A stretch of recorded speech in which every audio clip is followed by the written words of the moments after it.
Good afternoon. I'm Stacey Spivey with Lauren Coleman and Eric Chilton. Yeah, welcome to the 4 to 5. Whether you're watching at home, on air, online, Fire Stick, Roku, Google Play, so many ways to watch us, and we're even on Facebook. Yeah, we do have a lot to get to this afternoon, but we're going to go ahead and start with our top story.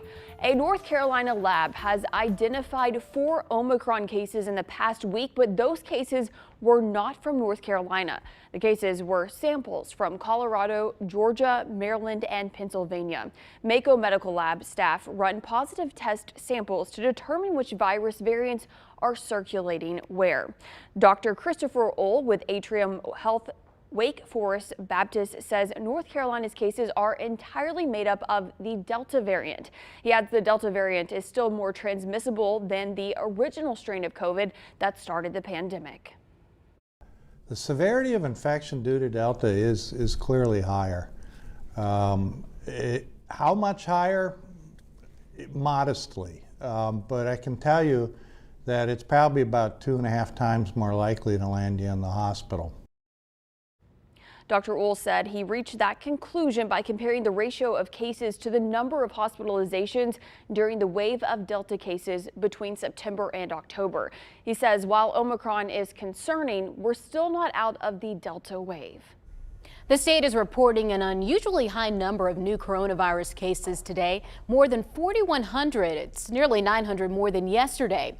Today's number is actually closer to the numbers we saw late last week, but it's still the highest number the state has reported in 2 months.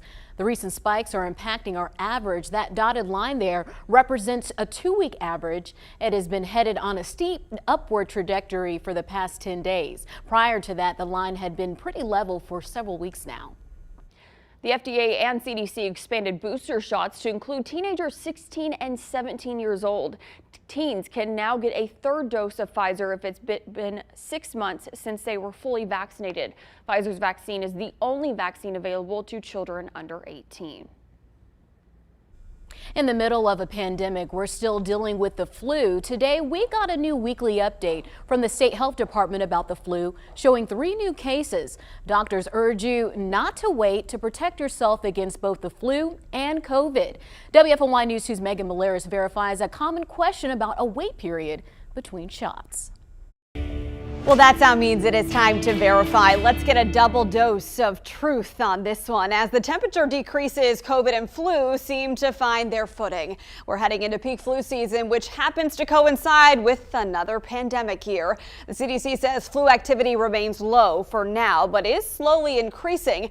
And for weeks now, doctors have been urging you to get vaccinated against the flu and COVID as soon as possible.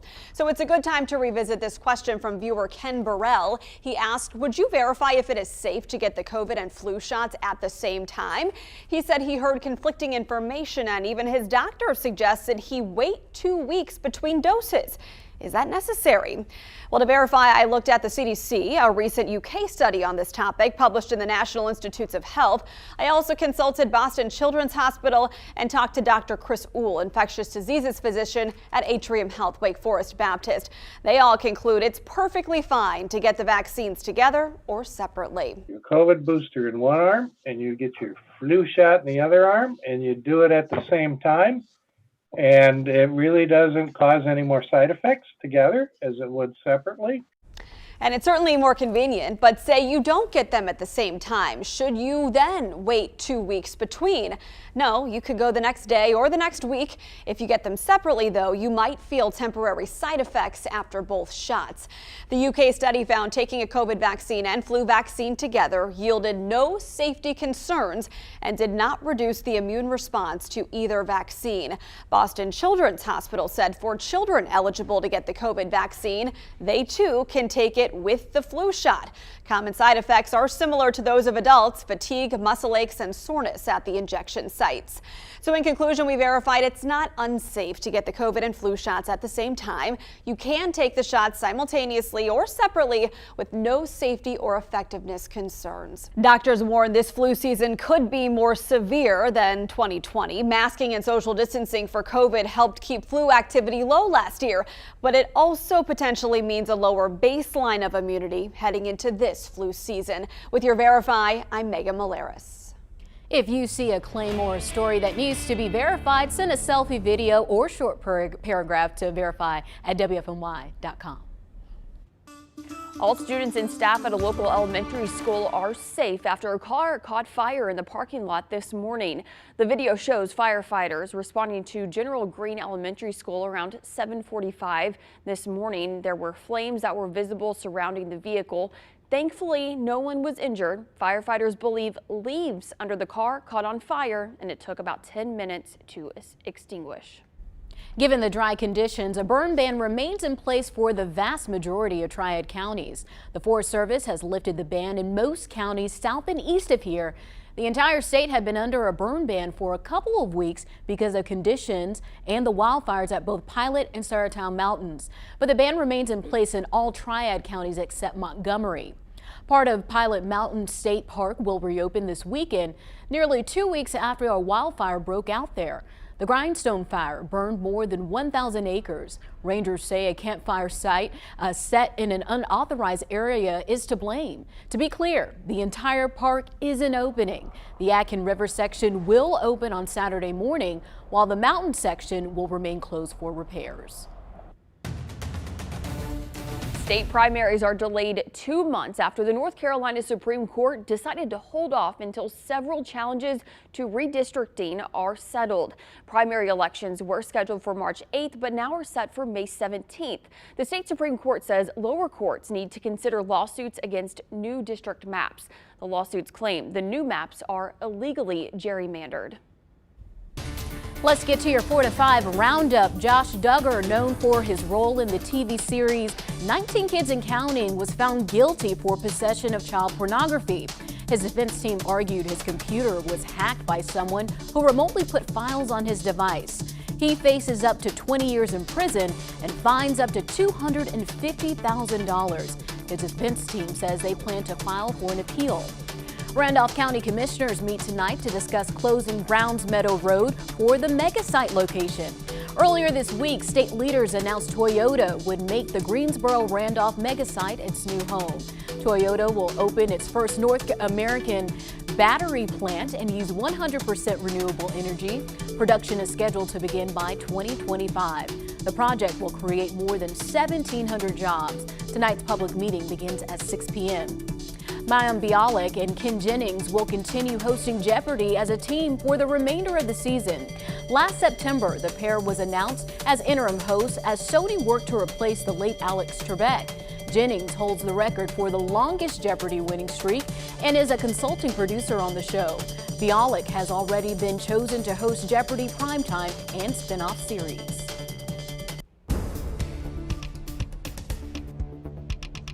Well, we're looking at a forecast that it's all over the place. Tim Buckley and I were discussing this shortly before the newscast, how it's up one day and then down the next. I mean, we literally have highs in the 40s in one day and then low 70s for another day. So, yeah, it goes on and on. 45 in Winston-Salem. We're looking at these high temperatures, mostly in the 40s across the region. You see Reidsville at 45. These are estimated highs. The official high not exactly in just yet, but needless to say, in the 40s. Then we'll drop into those 30s quickly within the next hour or so. We think we'll be in the upper 30s. And kind of holding there for a while, mid-30s by about 10 p.m., but those overnight lows still chilly. Now, the blanket of clouds across the area is still there for now, although it is moving on to the east and exiting little bits at a time here. Look for, I'd say, a variably cloudy sky as we head into the overnight, possibly tomorrow as well. Now, with that high pressure in place to the north, we're seeing our winds coming in out of the northeast. That kept us chilly today, but over the next little bit, that warm front on the left side of the screen, that will start to push north, and that does a complete change for our forecast. So tonight, 37, mostly cloudy. You look at that isolated drizzle possible on your Friday with a high temperature of 56. That's fairly normal for this time of the year, mid-50s. But Saturday, 70 degrees with the approach of a front that looks fairly strong. We'll call for showers and maybe even a thunderstorm, believe it or not. Sunday, 20% chance of rain, a lot cooler there at 52. And we'll build next week with sunshine Monday through Thursday, 56, and then 61, 65, and 67. Before we go to break, we want to honor the life of the late Senator Bob Dole, who was lying in the state in the U.S. Capitol today. President Biden delivered the eulogy, calling Dole a giant of our history. The president and Dole served together for 25 years. Dole served in the House and Senate for more than 30 years after he was first elected to the House in 1964. Flags will fly at half-staff through December 11th. Dole died on Sunday at the age of 98.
Unemployment benefits fell last week to the lowest level in more than 50 years.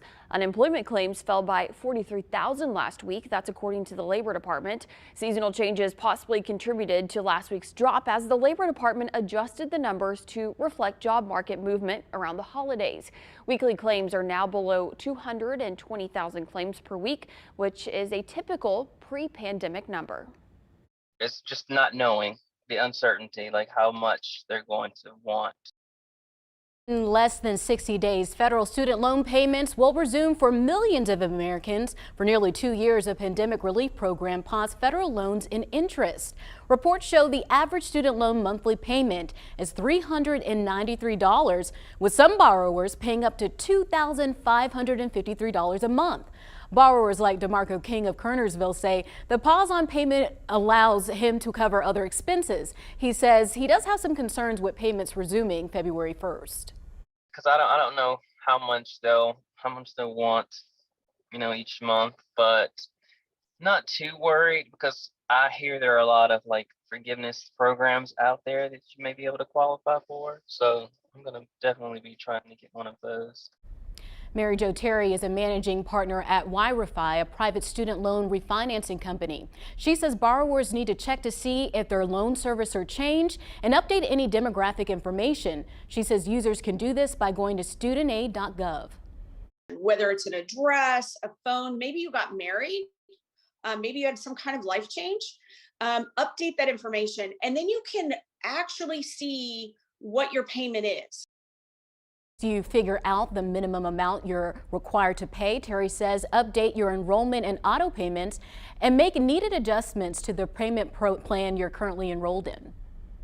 You could have had a $200 a month payment and it was automatically being taken out of your checking account, and that could start again. And maybe you can't afford that $200 payment. Now, if you can't jump back in and make your payments, there are a lot of options for you to either continue to postpone your payments or to reduce your payments.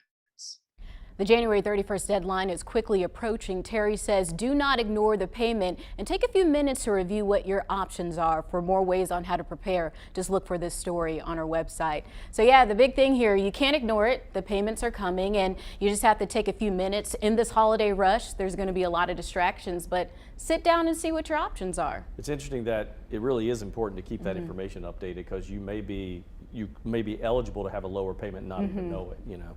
Yeah, this is something my husband and I just had to deal with.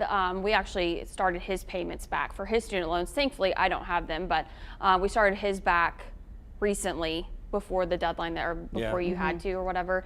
But it's just something that I know a lot of people our age, even older, are dealing with, and it's unfortunate, but it's just part of life. Yeah, part of life. There was a survey that came out that said like 75% of borrowers said this is going to hit their finances in a negative way. But Terry was saying just to look at your budget, maybe instead of going through the drive-through, save that $25 and it can go towards your student loans. It's interesting that I don't think people realize just how many student loans there are out there. Yeah. A ton of them, so this affects a lot of people. So we'll keep you posted if we get any more information on that. In the meantime, come chat with us on Facebook. We're doing that during the break.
Breaking news, Winston-Salem Forsyth County Schools says an unloaded gun was found on a student at Haynes Magnet Middle School today.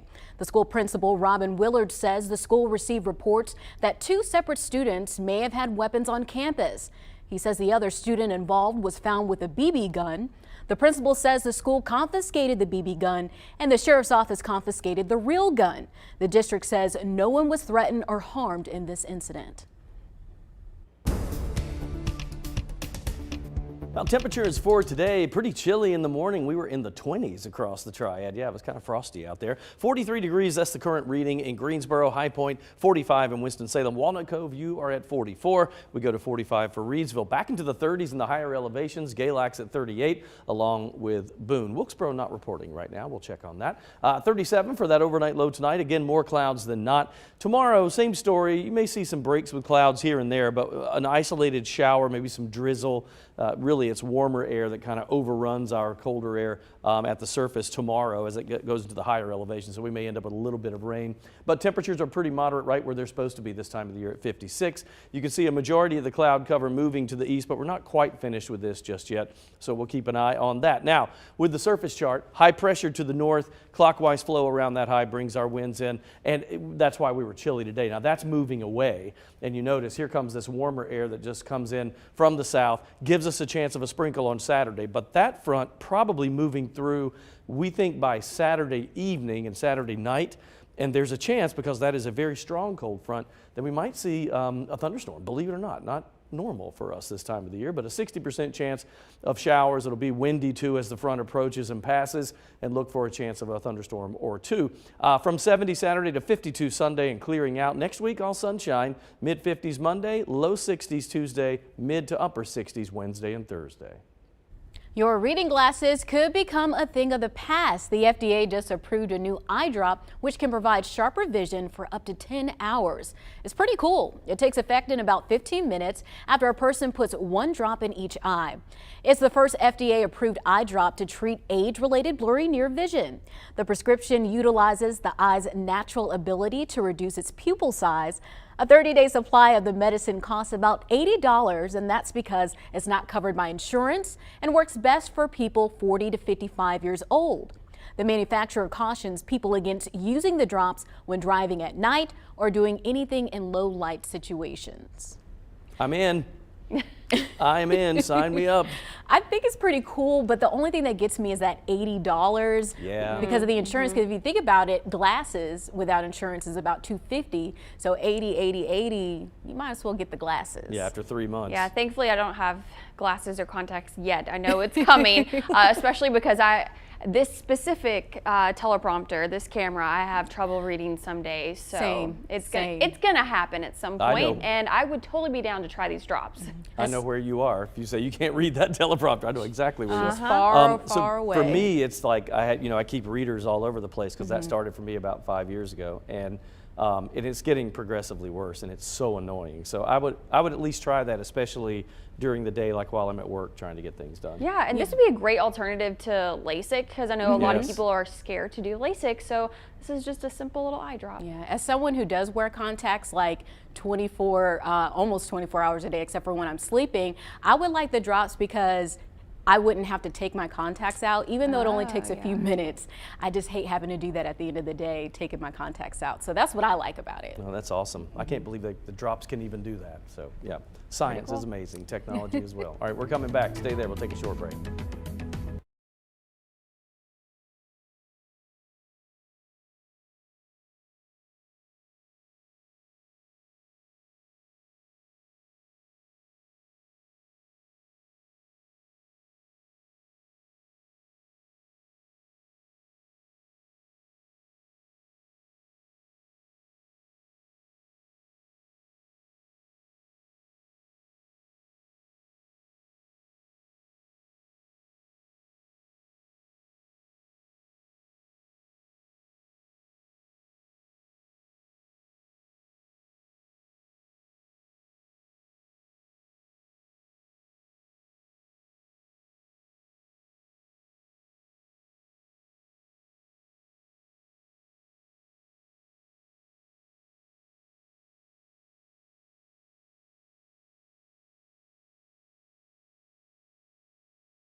Have you ever felt empty? Today on U Day, Coach Lamont helps us see how our perspective can problem solve. If you have ever found yourself asking the question, what is my purpose and why am I here? The fastest answer to that question is to ask yourself, what are you passionate about? What makes you angry? And what void in the world do you have the power to fill? I define purpose as this: passion understood, which responds to problems observed, where struggles are eliminated. You possess answers to problems which exist today, and those problems will only remain until you answer the call to correct them. Now is not the time to result in silence when your voice is needed most. Listen, you are a world changer. You have the ability to change the world you see. Not everyone will see the problems in the world the way that you do, but because you see it, it's your responsibility to change it. This is Coach Lamont. Make today your best U Day. I'll see you tomorrow.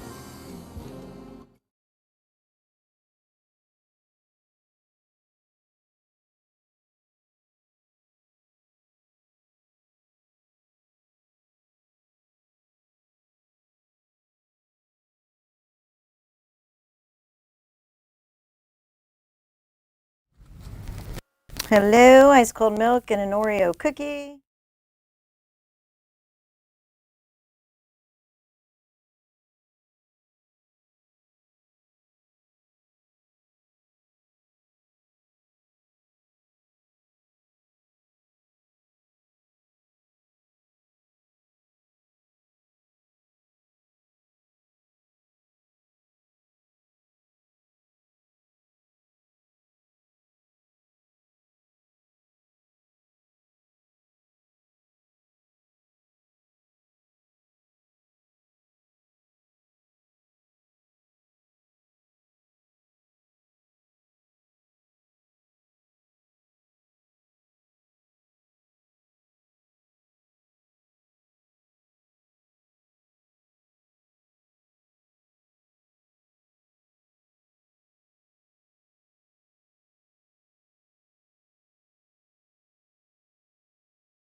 Good afternoon, everybody. Welcome back to the 4 to 5. Eric Chilton here with Lauren Coleman and Stacey Spivey. Yeah, how are y'all all doing? We're It's all Friday, Junior. That is. It Oh my is. goodness, it Friday is. Eve, Friday yes. light. Yes. Praise Jesus. Almost to the end of the week, and we hope you're having a good time at home. If you're watching on air, online, Fire Stick, Roku, or the WFNY News 2 app. We have some big news today. Randolph County Commissioners, they meet tonight to discuss closing Browns Meadow Road for the mega site location. Earlier this week, state leaders announced Toyota would make the Greensboro-Randolph mega site its new home. Toyota will open its first North American battery plant and use a 100% renewable energy. Production is scheduled to begin by 2025. The project will create more than 1,700 jobs. Hiring begins in 2024. Tonight's public meeting begins at 6 p.m. Another major company could be coming to the Triad, bringing hundreds of jobs in the aviation industry. Earlier this week, state lawmakers approved $100 million in incentives to entice a company to the airport. There are unconfirmed reports about which airplane manufacturer could be coming. We reached out to numerous local and state officials. Greensboro Mayor Nancy Vaughn says the company is still negotiating and saying anything at this point would be premature. Using the money to develop the site and build infrastructure, the company would employ about 1,700 people and pay an average salary of $60,000 a year. We reached out to the company reportedly interested in calling PTI home. A spokesperson told us they do not comment on speculation or rumors, but we do know they started looking to build a production facility late last year and that they hope to break ground by 2022. It's going to be a busy weekend at the Coliseum, so if you don't have to drive that way, you might want to steer clear of the area. Tonight, the Trans-Siberian Orchestra plays at the Coliseum. 10,000 people are expected to attend or be in the area for the event. Tomorrow, UNCG's fall commencement ceremony starts in the morning. 8,000 people are expected to attend that. And then on Saturday, it's no different. 10,000 people are expected to attend North Carolina A&T's graduation in the morning. COVID already is stressful enough, and then when you can't get what you need for your child, like, that's a crisis. She's talking about the baby formula shortage. Marissa Oliver is a new mom to 4-month-old Dawson, who is formula fed. Because of his acid reflux and food sensitivity, he's on a hypoallergenic formula. The Burlington mom got an email recently letting her know about the supply issue and how the formula shortage could affect her order. She later saw an ad on Instagram from another formula supplier dealing with the same issues. Oliver says they've been grabbing extra just in case things get worse. It is something that we have to have because we can't just switch to another one if it were to be a shortage. Hey, bud. Now, Enfamil, a popular formula company, provided information on their website about product availability. It says in part, quote, "We are aware of baby formula shortages in some retailers and will do everything possible to ensure you don't run out of formula. We appreciate your patience as we navigate this dynamic situation, and we will continue to provide updates to our community as the situation evolves." Now, this is something my family actually is experiencing too. Just look at Similac's website. Multiple formulas currently out of stock or unavailable. And if you can't find the formula your baby needs, the CDC says you need to first contact your pediatrician to see if switching to another brand available would be okay. They also want to remind parents, if your baby is under the age of 1, they should not drink cow's milk. Both the FDA and the American Academy of Pediatrics warn against using recipes to make homemade infant formula. Governments worldwide are doing what they can to keep cigarettes out of the hands of younger people. In New Zealand, it's working on a lifetime smoking ban for anyone born after 2008. CBS News' Ian Lee explains the plan to make the next generation smoke-free. New Zealand wants to snub out smoking for good. This is an important milestone in the history of tobacco control. A new law will make it illegal for anyone now 14 or younger to ever buy a cigarette, even as they get older. Future generations will never legally be able to purchase tobacco because the truth is there is no safe age to start smoking. The minimum age to purchase cigarettes will keep rising year after year. The government also wants to reduce tobacco's appeal, addictiveness, and availability. New laws will mean only smoked tobacco products containing very low levels of nicotine can be sold. In the country of 5 million, about 5,000 people die every year from smoking. New Zealand health officials want to cut the number of smokers to 5% by 2025. And the lifetime ban has broad support, even among some smokers. I think maybe it's a good idea because at the end of the day, smoking is bad for you, and it's really hard to quit. And it's also good for myself too, because it saves, so I can save more money. Saving some green, while also saving lives. So, my family, everybody in my family except me smoked early on when I was a little kid. And I remember rolling the window down in the back seat of the car and literally sticking my head out like a dog because everybody else, but then eventually, and also everybody in the family quit too. So it's, and it's a super expensive habit. It is. You could spend about $200 a month if Yes. you're someone who smokes a pack about every day. So it's pretty pricey. Yeah, I think this is a good idea. I do think, however, that younger generation, they're not smoking cigarettes, they're smoking vape. They're doing the vape. So Yeah. I think more rules and regulations need to be put on that because I don't even think that they're really interested in cigarettes. It's funny that went down and then the vape thing, but then we really don't know what's going to happen with what the implications are long term with that. It hasn't been around long Yeah, enough. So exactly. I just feel like it can't be healthy. You know what I mean? Not at Anything all. you're inhaling into your, No. like a foreign something into your body can't be good. But it's still cool to see steps like this are being made to Yeah. try to just like wipe that out completely. That would be nice. I remember how bad it always smelled too. When someone smokes near you, my Yes, clothes or if you always walk smell. right behind them. Yeah. Not Yeah. a fan of that. Some people are addicted though. They are. That's right. I know lots. All right, let's talk about our forecast, see what's going on here.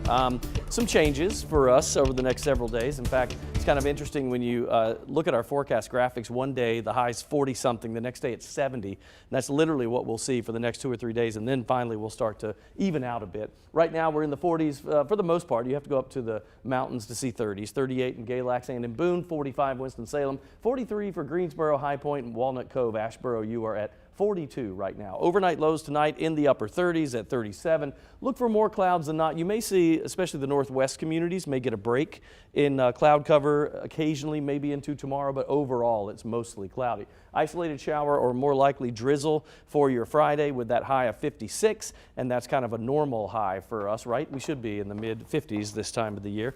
As far as cloud cover is concerned, we'll see that mixed bag heading into tomorrow as well. And overall, we're rain-free except for the drizzle tomorrow. Now, Saturday, different story. Cold front approaches from the west. That one's strong enough that we might see a thunderstorm, believe it or not, or you'll hear a little thunder. We'll watch for that because the high that day could approach 70 degrees. Yes, very warm for us for this time of the year. Look for that 60% chance of rain and storms on Saturday. We go 52, cooler, chilly on Sunday, and then clearing out. All sunshine Monday through Thursday, mid-50s on Monday, low to mid-60s Tuesday, Wednesday, and 67 for your high on Thursday. Most of the lows next week are in the 30s.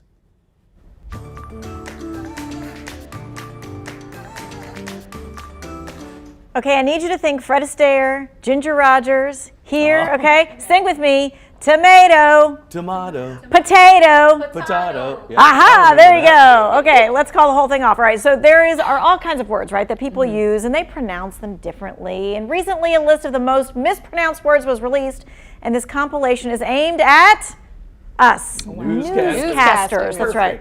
Yeah. Perfect. All right. So this list is by the U.S. Captioning Company, which captions and subtitles real-time events on TV and in courtrooms. And chances are, if we say it one way, there's a whole lot of people who will follow us. Whether it's good, bad, or otherwise, right? Potato, potato. Okay, so let's get to a few of the most mispronounced words. All right, here we go. How do you say the name of this Mexican chain? Chipotle. Yeah, because it's my favorite. It is. Okay, so you know. All right, so the correct pronunciation is Chipotle. Yes, apparently baby boomers are having a problem pronouncing this name, and I'm not sure if they're saying Chipotle. Yes. Or what they're is that what they're I saying? have a friend that Chipotle. used to call it Chipotle when we were in college. We're like, it's Chipotle. Stop. Chipotle. Okay.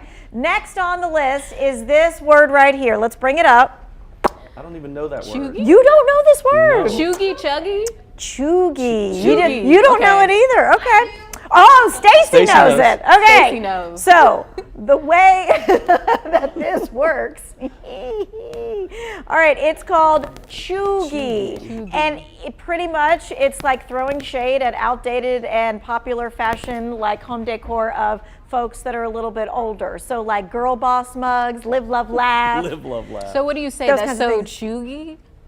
That is that how it? you say it. Okay. That is so chuggy. Or you're living the chug life is apparently it. Oh, okay. Not thug life, but chug life, and you Chug at a life. date that's what it is. So okay, now let's get to one of our favorites lately. You ready? How do you I know what pronounce this next word? Yeah, there it is. How do you pronounce it? I say Omicron. Omicron. Okay, well, Omicron, tomato, let's get to it. How should it be said? Well, apparently, both ways are acceptable. Omicron or Omicron. I even heard a linguistics person say Omicron. Omicron. Okay. Omicron. Haven't heard that one So yet. I looked this Omicron. up just the other day, Okay. not knowing you were going to do this, to see, because you hear anchors saying it completely. Both I've heard ways. an anchor tossed to a reporter and they said it 2 different ways, but apparently it's okay. Omicron. Yes, whatever take it. you like. Okay, so this is the 6th year that the list has been made, and there are words that come to mind locally, I'm sure, that are mispronounced. You have any thoughts on that? the town of Advance. Advance. If you live here, it's Advance. Most people say Advance. Rowan, County. because I've made that mistake before. What's the other one? Mebane. People Instead say of Mebane. Yep. And wait, I was thinking of one more. There's one more, Beaufort.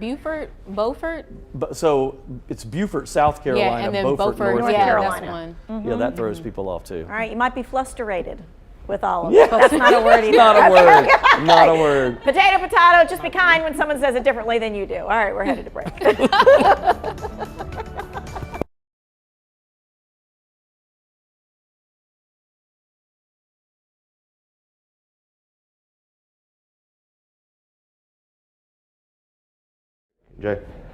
Jalen, mic check. I got my mask on my face.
A Triad High School football star will serve the Stars and Stripes in the next chapter of his education and football career.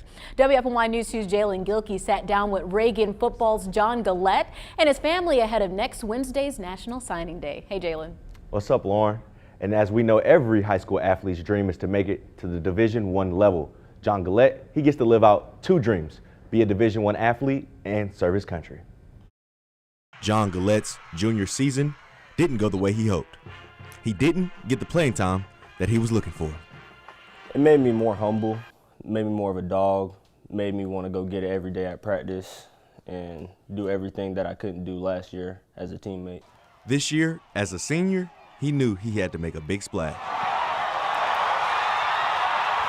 Phenomenal, 2,000 yards, can't really put nothing else on that.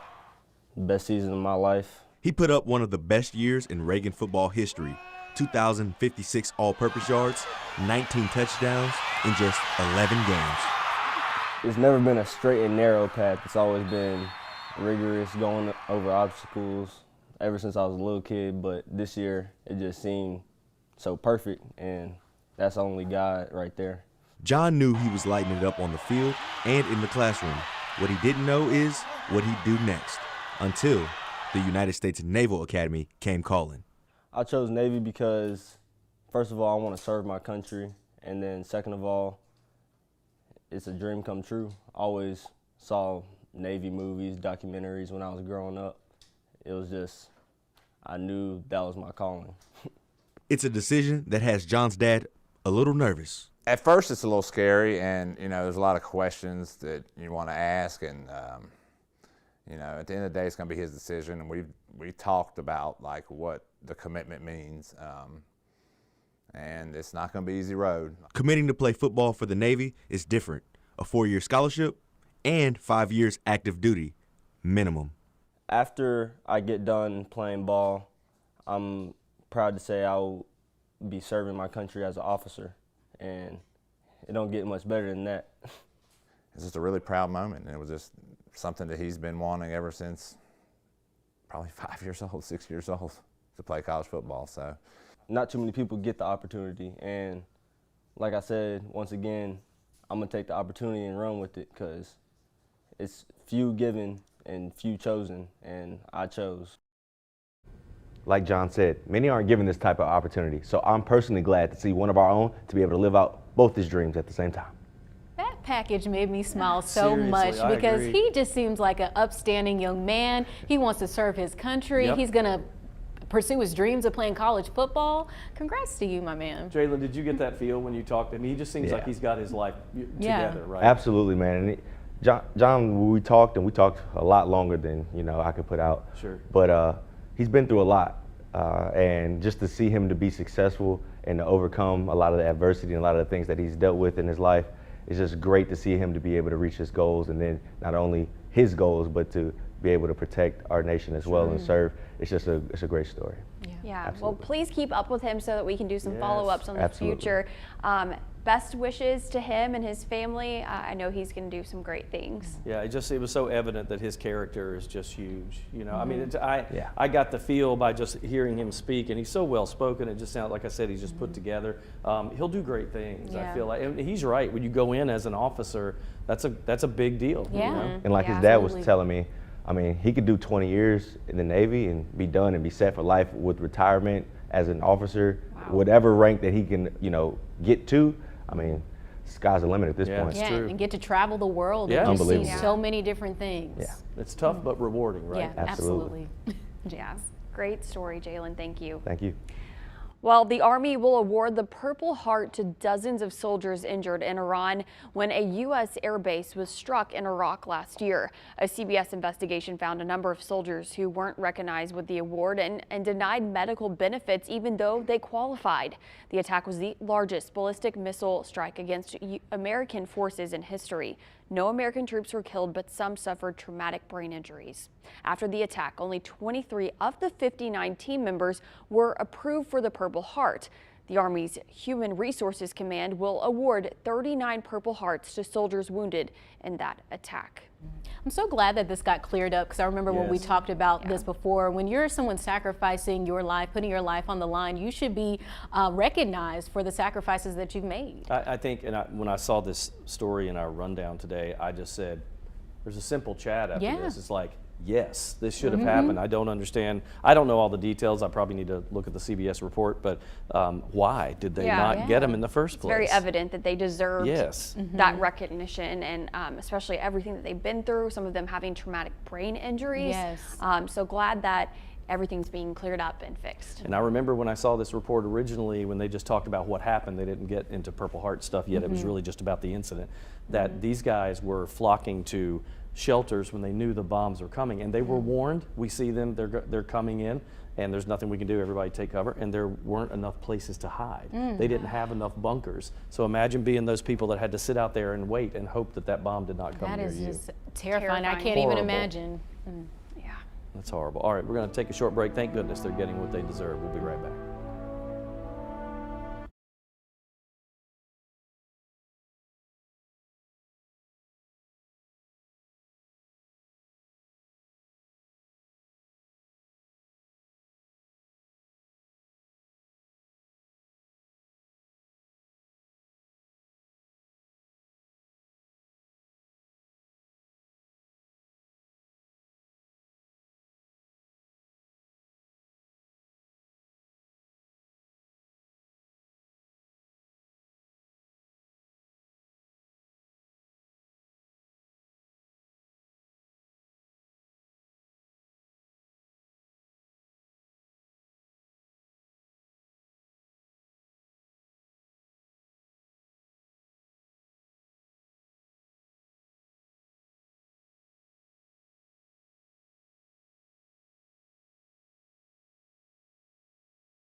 December started off warm and snow lovers are wishing we would see some snow in the Triad's forecast. We've already seen snow in the mountains, but not here just yet.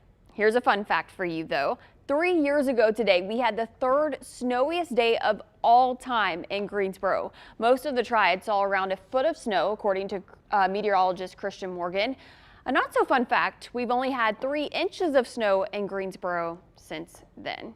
And I'm okay with that. I'm okay with that too. I don't like driving in all that slush. I like maybe like a 3 to 4 inch snow, and then it usually doesn't stick around very long around here. So you give me that in one day, I'm good for the year, right? I just like to have one that's not major. But I remember that one. That was major for us. Now I wasn't in Greensboro. I was actually in Roanoke for that one, and we got, I think it was like 15 inches of snow. It's the most snow I've ever seen in my life. But it was the same storm. I mean, it was a lot of snow, and I was like, okay, I want to move to where it's going to be a little warmer. 15 I didn't like it. inches, that's a lot. That is a lot. So did you get snowed into your house at all? No, I had to go to work. I mean, that's one of those. That's one of those for a Southerner. You know, that's crippling for us when you get up to that neck of the woods. Yeah, Wrigley, he was still a puppy then, and my dog, and he like jumped, and you know, it was like taller than him. Couldn't see him. He couldn't see him. Well, it's funny. My mother-in-law is from St. Paul, Minnesota, and lived in Buffalo for decades. So I remember, so snow's nothing, right, to her. One time I remember calling her and said, "Just curious, how many inches of snow did you guys get this year?" And she said 60. Whoa. Like it was nothing. And then next year was 80. It was just, you know, and we all freak out with 4 inches of snow. I lived in Syracuse for like a year and a half for grad school, and I remember the snowbanks were taller than me, and they never canceled class, ever. So that was enough snow for a lifetime. That's amazing. Yeah, no, all right. we couldn't Well, do that. should we check and see if we have any snow in our forecast? I don't know if we're going to have that much of that. Let's take a look. How about 0 for right now? That's the way I like it. Yeah, we'll keep it like that. Tim Buckley's in here too. He might second my emotion there. He says no snow. 43 in Greensboro and Asheboro, 45 Winston-Salem, Mount Airy's at 43. You look regionally at the temperatures. Boone's at 37. It's nice at the coast, like Wilmington at 50 degrees, very comfortable. In Charleston, 60, surrounded by the water there. Planning forecasts for tomorrow, our overnight low in the upper 30s and then highs in the mid 50s. Again, you'll see mostly cloudy skies and maybe a little drizzle, of course. And the rest of the forecast heading into the weekend, just a little rain Saturday. It could be a rainy day in the evening at least. And then Sunday, back to the 50s. Hello, my name is First Lieutenant George Sherman, Task Force EOD Commander here at Regional Command East in Camp Bondsteel, Kosovo. I'd like to thank my family for their unyielding support and all the care packages and letters I've received while being here. Love you guys.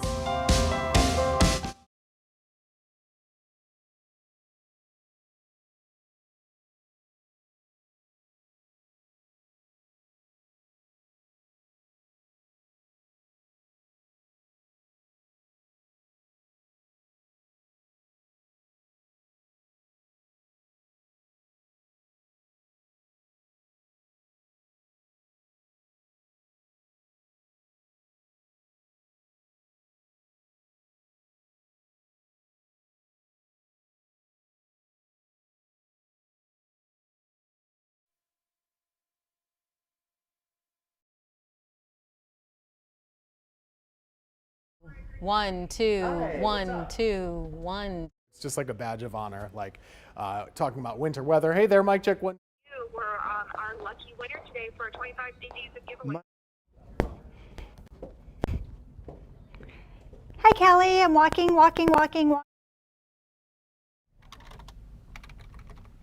Hey, ice cold milk and an Oreo cookie. They forever. Bye. Mic check. 1, 2, 3, 4, 5, 6. Awesome. Thank you for that. I'm very excited.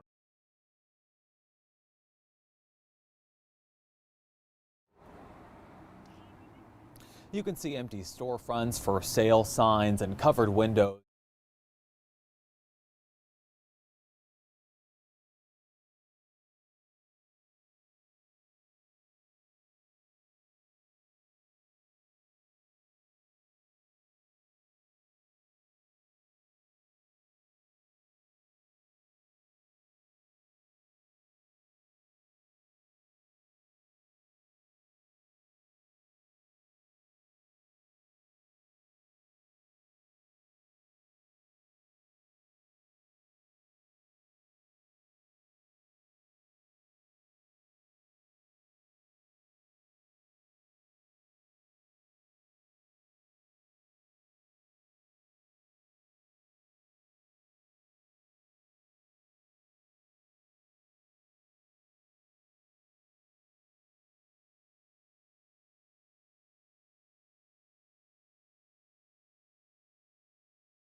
I've had an interesting dilemma lately. Maybe this has happened to you too. I get ready to walk into a business and can't decide whether to put on a mask. Keep in mind, the Guilford County mask mandate is over and most businesses don't require them anymore, but I'm honestly torn on what to do. On one hand, I want to free myself from the confines of a mask, but on the other, I know we are still in a pandemic and so many others are wearing them. I received my vaccine booster several weeks ago, so I know I'm mostly protected, but other people don't know that. If you've gone into a business without a mask, you've likely gotten some strange looks from people wearing them. Then there are other businesses where you get strange looks if you are wearing one. It's like you're being judged one way or the other. I guess the point of this 2 cents is to say, do what makes you feel comfortable. Every person has their own reason for wearing a mask or not. I'm going to do my best to keep my judgments to myself. That's just my 2 cents, and you're 4 to 5. WFMY News 2 at 5 starts right now. We are on top of breaking news right now on WFMY News 2 at 5 o'clock, where 2 students are accused of bringing weapons to Haynes Magnet Middle